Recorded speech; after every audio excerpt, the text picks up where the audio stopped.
Hello friends, welcome back to this channel. तो friends, शनिवार को हम लोग पढ़े थे मैथ का चैप्टर नंबर 4। आज हम लोग पढ़ेंगे मैथ का चैप्टर नंबर 5, जिसका नाम है यूक्लिड की ज्यामिति का परिचय। इस चैप्टर में फ्रेंड्स लैंग्वेज का यूज ज़्यादा है, तो इसीलिए आप कोशिश करेंगे इस चैप्टर को समझने का। तो चलिए हम लोग शुरू करते हैं बिना किसी देरी के प्रश्नावली 5.1। तो इसमें फ्रेंड्स पहला सवाल है, निम्नलिखित कथनों में से कौन से कथन सत्य हैं और कौन से कथन असत्य हैं? अपने उत्तरों के लिए कारण दीजिए। तो इसमें देखना है कि कौन सा कथन सत्य है, कौन सा असत्य है, संग में उसका कारण भी लिखना है। तो कारण हम आप लोग को बता देंगे, उसको लिख लीजिएगा। तो फ्रेंड्स इसमें पहला है 1 नंबर, एक बिंदु से होकर केवल एक ही रेखा खींची जा सकती है। एक बिंदु से होकर केवल एक ही रेखा खींची जा सकती है। तो देखिए फ्रेंड्स, पहले समझिए, ये है एक बिंदु, यहाँ से हम खींच लिए एक रेखा, यहाँ से खींच लिए दूसरी रेखा, यहाँ से तीसरी रेखा, यहाँ से चौथी रेखा। तो बताइए, क्या हम एक बिंदु से केवल एक ही रेखा खींच सकते हैं? नहीं। तो इसलिए ये कथन क्या है? असत्य है। कारण इसका क्या लिखिएगा कि एक बिंदु से होकर अपरिमित रेखाएं यानी असंख्यक रेखाएं खींची जा सकती है। अब देखिए इसी का सवाल नंबर 2। तो सवाल नंबर 2 है, दो भिन्न बिंदुओं से होकर जाने वाली असंख्य रेखाएं होती है। तो पहले इसको समझिए, ये हो गया एक बिंदु, ये हो गया दो बिंदु, इन दोनों से होकर कितनी रेखाएं जाएगी? तो केवल और केवल एक। तो ये कथन भी क्या है? असत्य है। इसका कारण हम लिखेंगे कि दो बिंदु से होकर केवल अद्वितीय रेखा ही जा सकती है, यानी केवल और केवल एक रेखा ही जा सकती है। ठीक है। अब है सवाल नंबर 3। तो बोल रहा है कि एक शांत रेखा दोनों ओर अनिश्चित रूप से बढ़ाई जा सकती है। तो फ्रेंड्स यहाँ पहले समझिए, ये हो गया एक रेखा। ठीक है, बोला है कि ये शांत रेखा है, दोनों साइड में अनिश्चित रूप से बढ़ाई जा सकती है। तो ये बात सही है। हम इस साइड से भी इसको बढ़ा सकते हैं, इस साइड से भी इसको बढ़ा सकते हैं। तो ये बिल्कुल सत्य है। तो लिखेंगे कि एक शांत रेखा को दोनों ओर से अनिश्चित रूप से बढ़ाई जा सकती है। अब है इसी का सवाल नंबर 4। वो बोला है, यदि दो वृत्त बराबर हैं तो उसकी त्रिज्याएं बराबर होती है। यानी दो वृत्त बराबर हैं तो उसकी त्रिज्याएं बराबर होती है। तो ये बात भी बिल्कुल सही है। जब हम दो वृत्त खींचेंगे और वो दोनों बराबर होगा तो उसका क्षेत्रफल भी बराबर होगा, और क्षेत्रफल बराबर होगा तो उसका त्रिज्या भी बराबर होगा। तो इसका हम कारण लिखेंगे कि दो बराबर वृत्त की त्रिज्याएं बराबर होती है, क्योंकि उनका क्षेत्रफल भी बराबर होगा। अब है सवाल नंबर 5। तो सवाल नंबर 5 है, आकृति 5.9 में यदि ए बी बराबर पी क्यू और पी क्यू बराबर एक्स वाई है तो ए बी बराबर एक्स वाई होगा। तो पहले देखिए, आकृति यहाँ दिया है A B P Q X Y, बोला है कि ए बी पी क्यू के बराबर है, पी क्यू एक्स वाई के बराबर है। तो हमको दिखाना है कि ए बी एक्स वाई के बराबर होगा। तो ये बात भी बिल्कुल सही है। क्यों सही है? तो कारण सुनिए। तो हम लोग जानते हैं कि जब दो अलग अलग वस्तु एक ही वस्तु के बराबर हो, जब दो अलग अलग वस्तु एक ही वस्तु के बराबर हो तो दोनों वस्तुएं आपस में बराबर होती है। ये हो जाएगा इसका कारण। तो फ्रेंड्स, उम्मीद करता हूँ कि ये सवाल आपको समझ में आ गया होगा। अगर आपको वीडियो अच्छा लग रहा है, सवाल समझ में आ रहे हैं, तो इस वीडियो को एक लाइक जरूर करिएगा और एक शेयर जरूर करिएगा।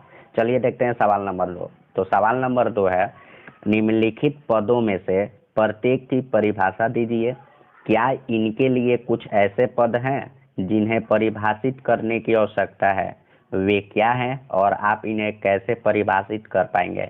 यानी नॉर्मली जानिए तो इन सभी को हमको क्या लिखना है? डिफिनेशन लिखना है, यानी परिभाषा लिखना है। तो चलिए हम लोग इसको लिखते हैं। देखिए, इसमें सबसे पहले हमको समांतर रेखाएं की परिभाषा लिखना है। तो चलिए हम इसके बारे में लिखते हैं। तो इसके लिए हम लोग लिखेंगे, दो सीधी रेखाएं जिनमें कोई भी बिंदु उभयनिष्ठ ना हो समांतर रेखाएं कहलाती है। उसके बाद है लंब रेखाएं। तो इसके लिए हम लोग लिखेंगे, दो रेखाओं में से यदि एक रेखा दूसरी पर 90 डिग्री का कोण बनाती है, लंब रेखाएं कहलाती है। जैसे ये हो गया एक रेखा, ये हो गया दूसरी रेखा, दोनों के बीच में कितना डिग्री का कोण है? यानी 90 डिग्री का कोण बन रहा है दोनों में। तो इसलिए हम इसको क्या कहेंगे? लंब रेखाएं। ठीक है। अब है रेखाखंड। तो यहाँ लिखेंगे वह सीधी रेखा जिनके दोनों सिरे बिंदु होते हैं रेखाखंड कहलाता है।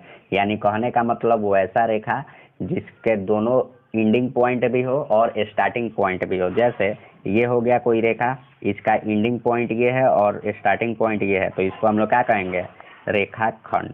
ठीक है, अब लिखना है वृत्त की त्रिज्या। तो लिखेंगे वृत्त के केंद्र से वृत्त तक खींचा गया रेखाखंड वृत्त की त्रिज्या कहलाता है।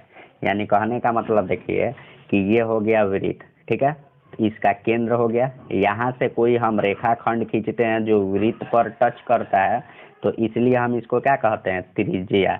तो वही डिफिनेशन में लिखा है कि वृत्त के केंद्र से वृत्त तक खींचा गया रेखाखंड वृत्त की त्रिज्या कहलाता है। इसके बाद है वर्ग। तो लिखेंगे एक ऐसा चतुर्भुज जिसकी सभी भुजाएं बराबर हो और सभी कोण समकोण हो वर्ग कहलाता है। यानी क्या हो जाएगा, ये देखिए ये चतुर्भुज है, इसकी सभी भुजाएं क्या हो जाएंगी, बराबर। हम मान लेते हैं कि इसकी सभी भुजाएं क्या है, बराबर, और सभी कोण क्या है, 90 डिग्री। यानी कहने का मतलब सभी कोण समकोण है, तो इसको हम लोग क्या कहते हैं, वर्ग कहते हैं। तो डेफिनेशन लिखे हैं कि एक ऐसा चतुर्भुज जिसकी सभी भुजाएं बराबर हो और सभी कोण समकोण हो वर्ग कहलाता है। अब हम लोग देखते हैं सवाल नंबर 3।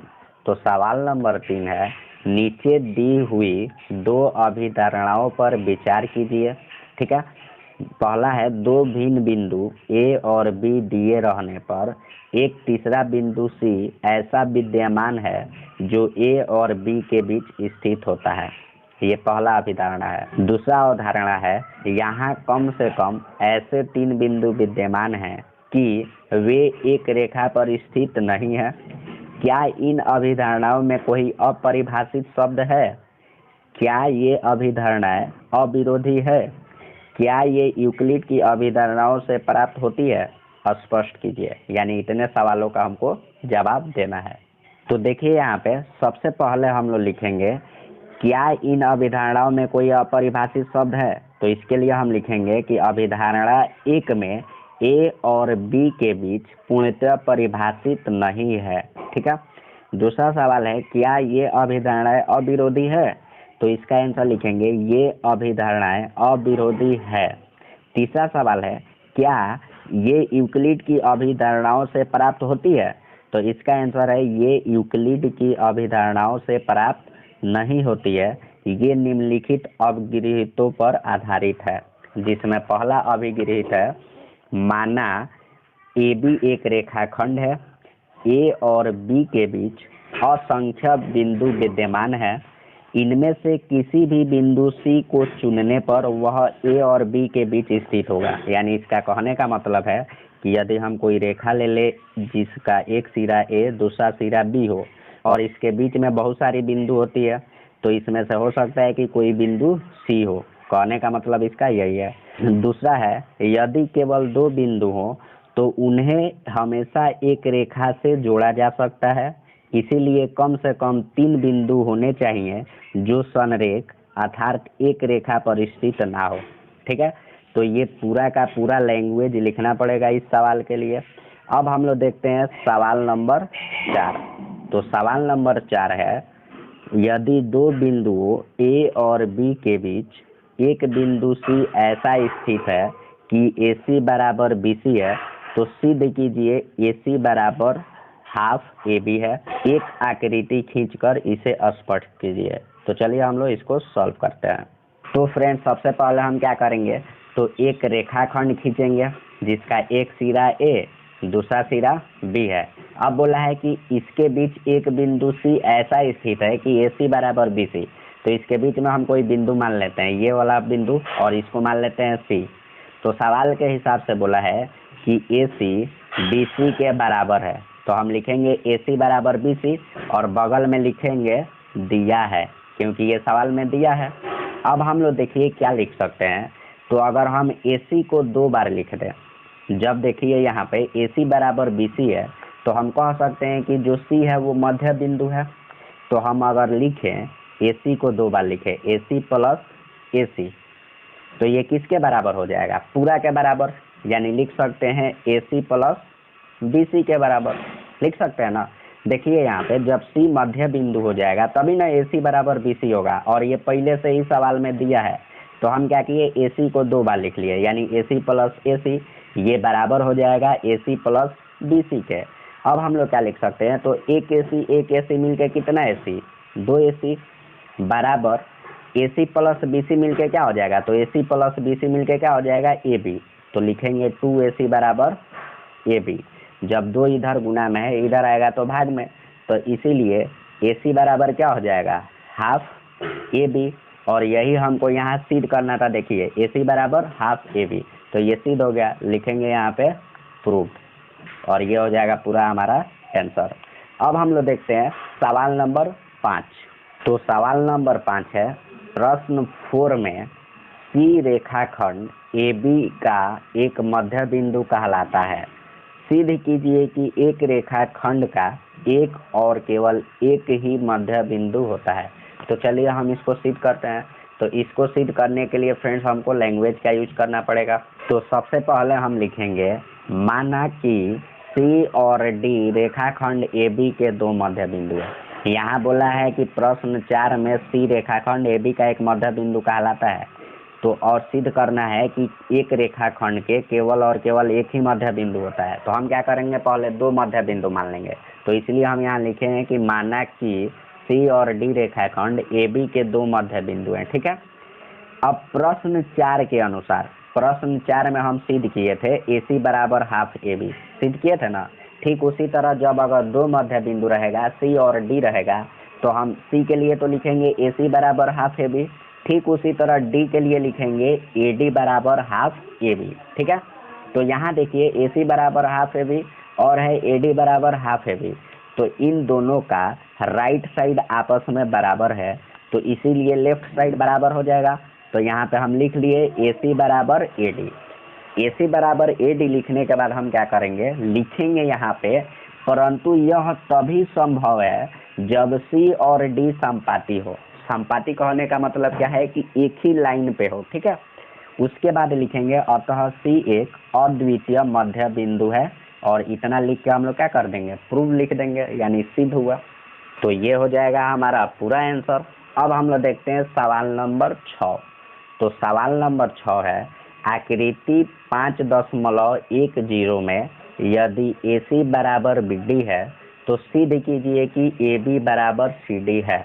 यानी कहने का मतलब ये आकृति दिया है, इसमें बोला है कि AC बराबर है BD के। ठीक है।